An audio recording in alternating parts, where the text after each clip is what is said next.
when you look at this picture, tell me what, like, as a law enforcement person, Jim, what are the cops looking at on him? They're like, I see a backpack that there's something odd about how the backpack appears around his shoulders. I'm not sure what I'm seeing there. It's like there's the black strap, but then there's something underneath it. Like maybe it's a pad, and there's a couple of reflective stripes maybe at the top. I'm not sure, but is all that just distinctive wear for the backpack and or the sweatshirt that the cops are going to try to figure out the maker of, perhaps? Like, what do you do with that information? Well, I'm looking at this initially, Megyn, as a behavioralist.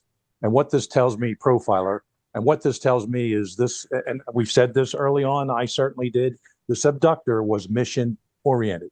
This guy wasn't just drunk walking down the street and happened to see a house. A car driving, he's driving by in a car. Oh, let's check this place out. This guy was planned.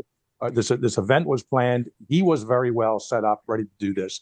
And he's carrying on his back, we call them rape kits. We call them kill kits. This is his, I hate to say it, it could be one of those, but certainly his abduction kit he has in the back.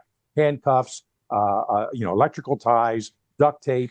He has all kinds of material in there, pepper spray. Who knows what he's carrying in there to help out his cause in completing this mission. So this tells us so much more, not random, planned, who exactly the person is. But yeah, to go back to your original question, they have all kinds of databases set up at the Bureau in terms of looking at different products and brands. Maureen said shoes, sneakers, whatever they are. I can't tell here necessarily, but they're going to try to trace every one of these items of clothing, whether this guy decides to keep them. There's been some of these people that are cheapskates, don't want to get rid of their stuff, or decides it was already disposed of, or now will be disposed of that this picture came out. He may have caught a whole week went by and he caught the biggest break in the world, including that some people from Eastern Europe decided to do a kidnapping. We don't know that for a fact. Yes. And he said, man, wow, I am so lucky here. And again, I can't 100% rule out this guy that also sends some, emails looking for money. But at the same time, I think I'm leaning towards there being separate incidents. One, the opportunist, the latter part of it. But this is a big clue here. And does anyone here know, Megyn or Maureen, is this from the Nest camera that we thought had no subscription? It's got to be. Yeah. It's got. And here's more from Director Kash Patel. This is just coming in. There's video. Videos coming in. We're going to put it on the board. Additional. This is from Kash, posted on X. Additional recovered images from the same camera at Nancy Guthrie's front door. So it is the Nest cam. The morning of her disappearance, including 2 videos of the individual. Anyone with information, please contact 1-800-CALL-FBI. Okay, so here are the new images he just sent in. Here's the person as he approaches the door. You can see he's got one hand close to his front pocket. Here's another one as he's approaching the scene from a little farther away. You can see he's kind of like, I want to say he's portly. Yeah, he's got definitely not. Yeah, he's not slim. I wouldn't describe him as lanky. He's not incredibly tall. I'm sure the FBI can figure out how tall he is, but he looks 6 feet or under to me. I don't know. I'm not good at guessing these things. But here he is now approaching. There's video, you guys. Look at this, of him approaching the Nest cam. Hold on, we're getting it queued up. I don't know if you guys can see it on your phone, but he walks up slowly. He takes his right hand, the side, like where your pinky knuckle is, and he starts kind of like, it looks like he's banging it. He's trying to get not hard though. Then he turns around. Now I can see the back of the backpack. This is going to be very helpful. They're going to be able to see what brand this is. He walks away. He's walking out toward, holy cow, what did he just do? He picked up vegetation. Maureen, he picked up vegetation. He knocked it, trying to knock the Nest camera off. I'm getting this queued up.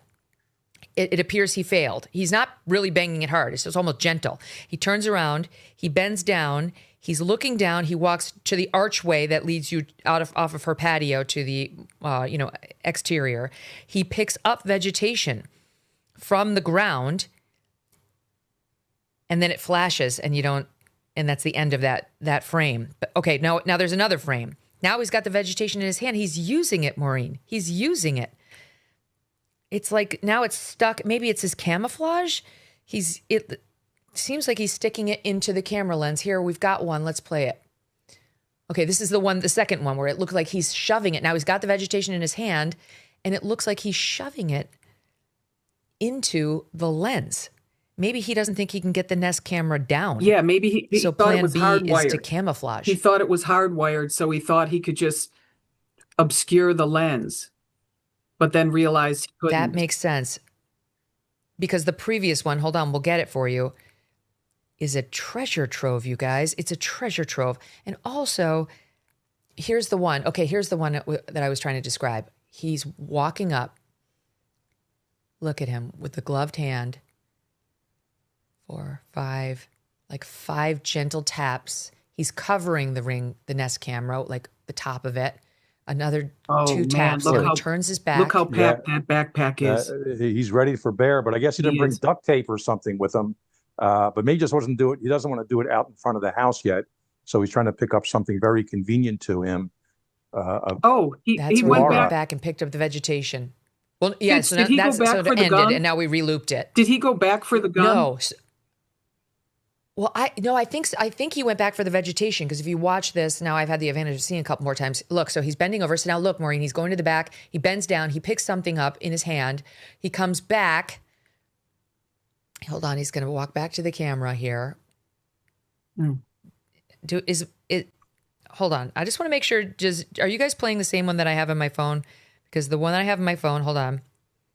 No, hold on. Let me just make sure the one I have on my phone. He's got something in his hand.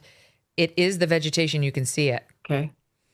Okay. So I'm not sure if you guys can see the very last frame, but Maureen, he grabs the vegetation. You can see it's like all the leaves at the very last shot of that reel we just played, where you can see his backpack stuffed to the brink with materials. And then the next frame the FBI sent is of the vegetation getting like shoved into the camera. And Savannah now is posting the pictures on her Instagram too, with the following message. This poor woman, she must have just, it reads, "We believe she is still alive. Bring her home. Anyone with information, please contact 1-800-CALL-FBI. Oh my God. I certainly hope I'm trying to that's determine the handedness of him. It looks like he's holding things in right and left hand. Obviously right hand, 90% of the population. Left-hander would narrow down that suspect pool, but we can't really tell that so far. Fitz, I would guess right-handed, even though I see him using both hands, but I would guess right-handed for one reason, and that's the orientation of the weapon in his waistband. Whoa, I didn't even see the weapon. Oh. Yeah, you weren't here when we went over that. Please show me. In the still shots, Jim, show Jim the still shots, you guys, where you can see like the first shot of the still shots. Megan, should I run and get my holster to show you? Yeah, could you? Yeah, stand by. Could you, Maureen? Stand by. You do that and I'll talk to Jim. Yeah. What Maureen said here, Jim, if you look at it, I don't know if you can, I'm not sure if we can zoom in on it, but on your phone you certainly could. But it's right where his crotch is, in front of his crotch, and it's white with a black outline. And we're getting a closer up shot so you can see. Here too, though, you can see it where he's punching the ring cam. Can you see it down below, Jim, with his other hand? He's holding it. Seems an unusual place. And Maureen was saying, a holster. Well, Maureen was saying she thinks it's a holster that would normally go on the inside of your pants that kind of sticks to your leg more. Okay. And the reason we first noticed it is because Kash Patel's tweet says he's armed. And okay. Well, so then we started looking for where, and Maureen said she thinks that's the weapon. It's white.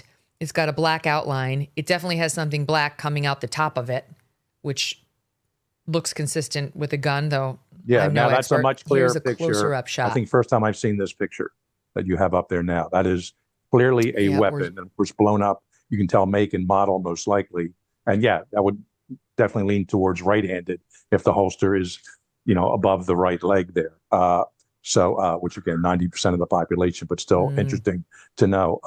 Again, even more mission-oriented than I thought, including everything in that, almost like a parachute. It's packed in there. Of course, it's not, but he has plenty of stuff in that backpack, which would enable him to carry through with any contingency today or that night when things went wrong. Let's get a still shot of that backpack, you guys, so we can take a closer look at it. Jim, we do know we don't know who this is, but we do know a couple of things here. We know for sure Nancy Guthrie did not wander off. No. I mean, that theory's dead. We thought it was dead anyway because we knew the Nest cameras were destroyed and taken. So whatever. We said that at the top of the show. We know that's true now. She did not wander off. She was taken. She was taken by a man, at least one man. By the way, Sheriff, this is just in from the sheriff's office. There are no press briefings planned at this time. Sheriff Nanos is not conducting one-on-one interviews. Same message he's been giving. So he's not updating us based on these new information. This new information is going to have to come from the FBI, if anybody. So we know that Nancy Guthrie did not wander off. We know she was taken. She was abducted. We don't know that it was a kidnapping. We don't know that this person had anything to do whatsoever with the Bitcoin demands or any other demands. We believe the family's been outspoken about any and all demands they've received, that there's not a secret other demand that this person may have made. We don't know what the motive is. He went in there meaning business, armed. We know he hurt Nancy in some way, and we know he got her out of there. Can we see, I didn't even look to see whether there's any shot of a vehicle in the back. You can see clear as day her mailbox down the lane. I actually don't know the property well enough to know, is that her driveway on the other side of that black mailbox? Like, is her driveway circular? Yes. Leading to a straightaway gravel? Yes. Okay. So then there's no car visible in this shot, at least. That I can say. I don't see a car visible in the shot at all. Doesn't mean he didn't drive one. I don't know how the hell he got a 150-pound woman out of there who could barely move if he didn't have a car. But that's kind of good news. Well, I guess it's not great news because it'd be better if we had images of the car in this shot. But maybe it was closer to the road. Mm-hmm. Maybe they have a better idea of what vantage point to look from to find any potential vantage point on this. But this looks like a treasure trove of new information, Maureen. Tell us about your gun. Treasure trove. Well, my husband has the longer one, but here's my smaller Glock. And see, this is the holster I'm talking about. It's tacky on the exterior, but the other one we have does have that longer nose for a longer barreled handgun. So I can't tell what kind of gun that is from there, but see how it goes a lot longer? That's a longer, and actually the back of that does look like a Glock. Let me you think they're going to be able to tell what kind of gun it is? Yeah. Do you think like law enforcement's going to have that figured out? Yeah, pretty close. They'll be able to tell. It's clearly a semi-automatic. It looks like with an extended magazine perhaps in it for carrying extra rounds, but they need more of a close-up to determine that. Yeah, they'll be able to enhance that. So I mean, I don't know exactly how you put that together with you can't just figure out who's purchased semi-automatic handguns, even if it's a Glock with an extended magazine. I mean, you could go back years. You're not going to be able to get to it from that. But maybe from the backpack guys, like the brand of the backpack. I mean, that's what they did in the pipe bomb case. They went to every Radio Shack. They tried to, figure out what are the ingredients that would be in this thing. And just by shoe leather police work, step by step, they found themselves what they say is the perpetrator. It so often comes down to good police work. And this is going to come down to what you said from the very beginning, Megyn, which is someone is going to identify this person. Someone is looking at this and saying, oh, shit, pardon me. Mm-hmm. They know because of the compilation of all these different little elements. International disputes, inflation, rising national debt, digital currency. There's a never-ending list of reasons gold has risen over 700% in the last 20 years. And a never-ending list of reasons smart Americans diversify a portion of their savings into precious metals with Birch Gold Group.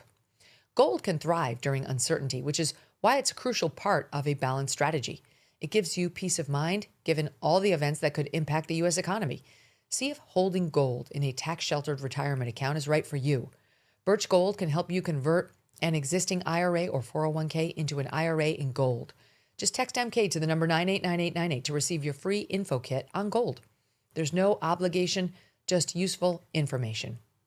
With an A+ rating from the Better Business Bureau and tens of thousands of happy customers, consider letting Birch Gold help you diversify with gold, so you too can have peace of mind regardless of the uncertainty.